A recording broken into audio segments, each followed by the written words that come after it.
Bismillahirrahmanirrahim. Assalamualaikum warahmatullahi wabarakatuh. Alhamdulillah rabbil alamin. Ar-Rahmanir Rahim. Maliki yaumiddin. وأشهد أن لا إله إلا الله وحده لا شريك له إله الأولين والآخرين وأشهد أن محمدا عبده ورسوله صادق الوعد الأمين اللهم صل وسلم وبارك على عبدك ورسولك سيدنا ومولانا وحبيبنا وشفيعنا وقرة أعيننا نبينا محمد وعلى آله وأصحابه ومن اهتدى بهديه إلى يوم الدين أما بعد اللهم إنا نسألك علما نافعا ونعوذ بك من علم لا ينفع. Ma'asyiral muslimin, bapak-bapak, ibu-ibu, saudara-saudara sekalian yang semoga selalu mendapatkan rahmat dari Allah Subhanahu wa taala. Alhamdulillah, pada malam hari ini kita dikumpulkan oleh Allah Subhanahu wa taala di salah satu rumah di antara rumah-rumahnya di masjid. Mudah-mudahan Allah Subhanahu wa taala yang mengumpulkan kita di sini insyaallah akan mengumpulkan kita di surga nanti. Allahumma amin. Setelah salat maghrib kita adakan kajian, kita mengkaji ayat-ayat Allah dan sabda-sabda Rasulullah Muhammad sallallahu alaihi wasallam sampai salat Isya nanti. Berarti kita ini sedang beribadah kepada Allah. Kita berada di majelis ta'lim yang dikaji wahyu Allah Subhanahu wa taala. Kita berada di tempat yang mulia, keadaan yang mulia. Ini istimewa. Kita beribadah kepada Allah saat ini. Mencari ilmu adalah merupakan ibadah sunnah yang paling afdal menurut ijma' konsensus para ulama semuanya. Sampai-sampai Al-Imam Syafi'i rahimahullah ta'ala mengatakan talabul ilmi afdal min salatin nafilah. Mencari ilmu lebih afdal daripada salat sunnah. Jadi kalau ada orang salat dari maghrib sampai isya, salat dua, sekian banyak dia salat, dengan bapak ibu yang ada di masjid ini menghadiri majlis ta'lim, yang lebih afdal adalah bapak dan ibu di majlis ta'lim. Kenapa?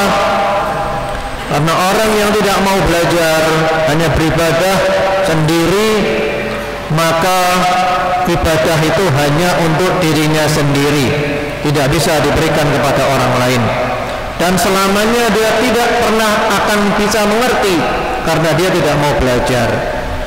Sementara orang yang berada di majelis ta'lim, maka ilmu yang dia dapatkan bisa diberikan kepada orang lain, dan dia menjadi mengerti yang sebelumnya dia tidak mengerti. Majelis kita ini mudah-mudahan termasuk majelis yang siapa saja ada di dalamnya dosa-dosanya diampuni oleh Allah Subhanahu wa ta'ala. Allahumma amin. Ma'asyiral muslimin, bapak ibu, saudara-saudara sekalian rahimakumullah, kita akan membahas pada malam hari ini pelajaran dari surat Al-Kahfi. Surat Al-Kahfi, surat yang nomor yang mana surat Al-Kahfi ini dianjurkan untuk kita membacanya hari Jumat atau malam Jumat. Surat Al-Kahfi. Secara umum kita kalau ingin bahagia, kita ingin sukses, kita ingin selamat, jangan pernah jauh dari ini. Ini firman Allah, ini wahyu Allah, ini kitab suci. Kalau bapak dan ibu mencari yang suci di dunia, hanya ini yang suci. Ini kitab suci. Ini adalah kalamullah, firman Allah subhanahu wa ta'ala. Firman Allah adalah sifat Allah, dan sifat Allah adalah bagian dari zat Allah subhanahu wa ta'ala. Ini firman Allah, ini kitab suci. Kalau kita ingin yang sempurna, ini yang sempurna. Bapak ibu ingin selamat, ini kitabnya. Ingin bahagia, ini kitabnya. Ingin sukses, ini kitabnya. Jangan pernah jauh dari kitab ini. Ada seorang ulama yang mengatakan, al-hayatu fi dilalil Quran ni'mah. Ni'mah la ya'rifuha illa man daqaha. Kehidupan di bawah naungan Al-Quran adalah sebuah kenikmatan. Kenikmatan tidak akan mungkin mengetahuinya kecuali orang yang sudah merasakannya. Jadi kalau bapak dan ibu ingin mendapatkan nikmat surga dunia, hidup di bawah naungan Al-Quran. Kita baca Al-Quran, kita pelajari Al-Quran, kita pahami Al-Quran, dan kita berusaha mengamalkan Al-Quran. Bahagia kita. Subhanallah, jangan pernah jauh dari ini. Orang yang dekat Al-Quran tidak pernah rugi. Bahkan kata Rasulullah Muhammad sallallahu alaihi wa ala alihi wasallam di dalam hadis yang sahih, dia mengatakan, inna man qara'a harfan min kitabillah falahu hasanah wal hasanatu bi'ashri amthaliha la aqul alif lam mim harfun walakin alifun harfun wa lamun harfun wa mimun harfun. Subhanallah. Orang yang membaca satu huruf dari kitab Allah, dari Al-Quran, mendapatkan satu kebaikan, dan kebaikan itu dilipat gandakan sampai 10 kebaikan. Aku tidak mengatakan alif lam mim satu huruf, tapi alif satu huruf, lam satu huruf, mim satu huruf, alif lam mim dapat 30. Allahu Akbar. Kita tinggal hitung satu halaman berapa huruf, sekitar 400 bahkan 450 huruf. Bapak ibu dapat berapa? Kalau cash di dunia satu huruf 10.000, kira-kira bapak ibu mau ngaji berapa lembar kira-kira? Satu huruf 10.000, kita mungkin akan ngaji sampai mulut kita rusak. Kenapa? Ganjarannya cash, tampak, nyata, tunai. Tapi ini butuh iman. Alladzina yu'minuna bil ghaibi. Kita iman yang tidak tampak, tidak bisa dijangkau oleh indera dan akal semata. Kita percaya. Untung orang membaca ini untung. Di dalam hadis yang sahih lainnya, Rasulullah Muhammad sallallahu alaihi wa alihi wasallam beliau bersabda bahwasanya kedudukan seorang hamba itu berada di akhir ayat yang dia baca. Jadi kedudukan kita di surga nanti berada di akhir ayat yang kita baca. Yuqalu li sahibil Quran Iqra warattil, Iqra wartaqi warattil kama kunta turattilu fid dunya fa inna manzilataka 'inda akhiri ayatin taqra'u biha. Nanti hari kiamat dikatakan kepada sahibul Quran. Sahibul Quran itu sahabat Al-Quran. Siapa sahabat Al-Quran? Sahabat Al-Quran itu adalah yang membaca, memahami, dan mengamalkan. Membaca, memahami, mengamalkan. Sahabat Al-Quran. Nanti dikatakan kepada sahabat Al-Quran, bacalah dan naiklah. Bacalah dan naiklah. Bacalah dengan tartil sebagaimana kamu membacanya ketika di dunia, karena kedudukanmu berada di akhir ayat yang kamu baca. Kedudukanmu berada di akhir ayat yang kamu baca. Maksud daripada hadis ini, kita baca satu ayat berarti kita naik satu, kita tambah satu ayat tambah satu, tambah satu ayat tambah satu. Semakin kita banyak membaca, semakin tinggi kita menjulang. Allahu Akbar, subhanallah.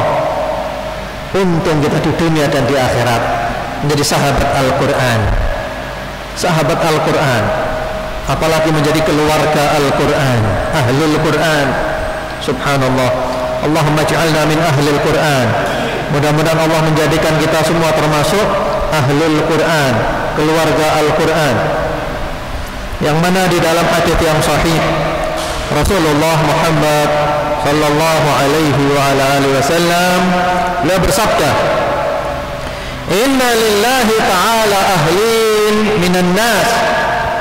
Sesungguhnya Allah Subhanahu wa taala mempunyai keluarga dari kalangan manusia. Lalu para sahabat bertanya, "Man hum ya Rasulullah?" Wahai Rasulullah, siapa keluarganya Allah itu? Siapa keluarganya Allah? Apa jawab beliau? Hum ahlul Quran, ahlullahi wa khassatuh.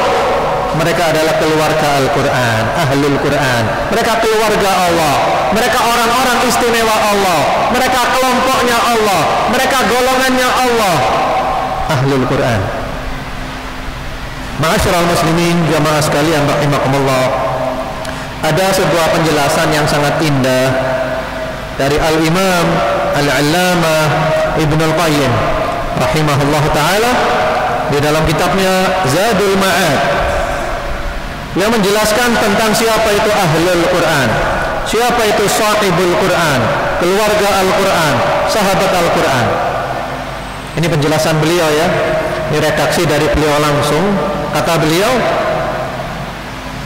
ahlul Quran humul alimuna bih, al-amiluna bima fih, wa illam yahfazuhu an dhahri qalb. Wa amma man hafizahu wa lam yafhamhu wa lam ya'mal bima fihi falaysa min ahli.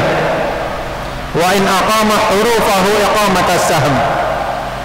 Ini penjelasan yang sangat bagus, jangan pernah dilupakan ya. Kita ingat-ingat terus ini. Ini penjelasan sangat bagus. Orang itu dikatakan sebagai ahlul Quran, keluarga Al-Quran adalah orang yang memahami Al-Quran dan mengamalkan isinya, walaupun tidak hafal. Subhanallah. Jadi kata Ibnul Qayyim, patokannya bukan hafal, patokannya adalah memahami, mengamalkan. Adapun orang yang hafal tapi tidak paham